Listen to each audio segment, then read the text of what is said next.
তো দেখো বন্ধুরা, আমি আর আমার মেয়ে সাজুগুজু করে একটু পার্লারে যাব। তা আমার একা একা যেতে ভালো লাগছিল না, তো মেয়েকে একটু সঙ্গে করে নিয়ে যাচ্ছিলাম। তো দেখো, যাওয়ার পথে তোমাদের একটু শপিং মলটাও দেখিয়ে দিলাম। তো দেখো, আমি যখন পার্লারে গিয়েছিলাম, তো সেই পার্লারটা হচ্ছে ঘরোয়া পার্লার, মানে ঘরের ধারেই সেই পার্লারটা। তো তারা তালা দিয়ে রেখে ঘরে কাজ করছিল, আর আমি মনে করেছিলাম যে পার্লার হয়তো বন্ধ আছে, এই ভেবে আমি বাড়ি চলে এসেছিলাম। তো এসব কথাগুলো আমি তার পরের দিন গিয়ে জানতে পারি, ওই জন্য তোমাদের সঙ্গে একটু শেয়ারও করে দিলাম। তো ঝটপট আমি কাজ গুছিয়ে আবার মাঠেও যেতে হবে। তো দেখো, কদিন মাঠে এত কাজের চাপ ছিল যে আমার তরকারি সব শুকিয়েই নষ্ট হয়ে যাচ্ছিল, রান্না করার টাইম ছিল না, যেহেতু একটা ভাত আর তরকারি করে আমি চলে যাচ্ছিলাম ঝটপট।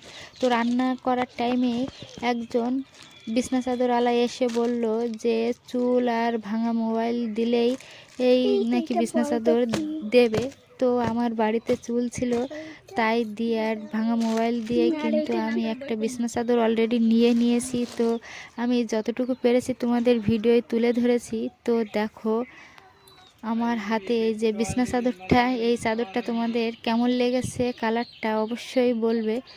তো এটা নিয়ে কিন্তু আমি তারপরে রান্নাবান্না করে, এটা এখনকার টাইম হচ্ছে বিকাল, আর বিকালে আমি চলে গিয়েছিলাম পার্লারের থেকে এসে তোমাদের দেখাচ্ছি যে আমার ভুরুটা কেমন তুলেছে বা না তুলেছে। তো ওই জন্য তোমাদের সঙ্গে একটু শেয়ার করলাম।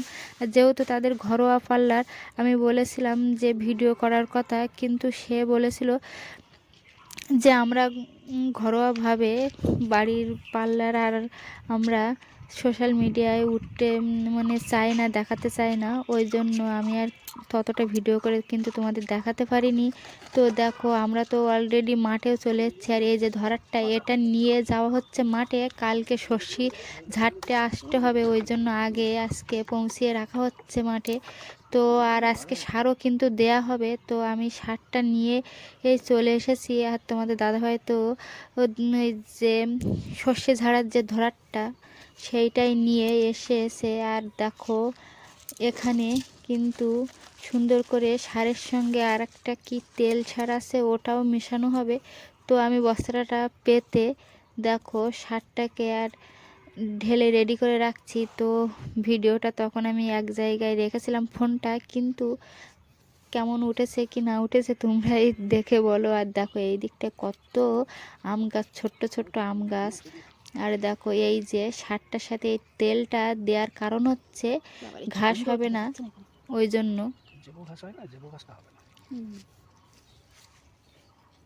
সারটার নামও আমি ভুলে গেছি, ওই জন্য তো এখন বলতে পারছি না। তোমরা তো দেখলে বুঝতে পারবে যে ঘাস মারার জন্য কি তেল ইউজ করা হয় ধান খেতে আর কি। তো এভাবে আমরা আজকে সার দিয়ে যাচ্ছি। আর এর 3-4 দিন আগে আমরা তো রুয়ে গিয়েছি, আর রোয়ার ভিডিও তো তোমরা আগের ভিডিওয় দেখেছো যে এই ক্ষেতটা রুতে আমরা কত কষ্ট হয়ে গেছে। আর নিজেরাই রোয়া অনেক কষ্ট হয়, যেহেতু রোদ্দুর থাকে তখন। আর ওই যে না বসে উপর হয়ে রোয়া বা বীজ ভাঙা ভীষণ কষ্ট বন্ধুরা। তো দেখো, আমি একটা ছোট্ট একটা আম গাছ পেয়েছি, সেখানে আমি কিন্তু উঠে পড়েছি একটু ছায়ার জন্য। আর ভীষণ রোদ্দুর বন্ধুরা এখন। তো আমরা তো ভাত টাত খেয়ে তারপরে যাচ্ছিলাম এখানে, তখন প্রায় 11টা বাজে। তো আমার বাড়ির ভিডিও বা মাঠের ভিডিও কেমন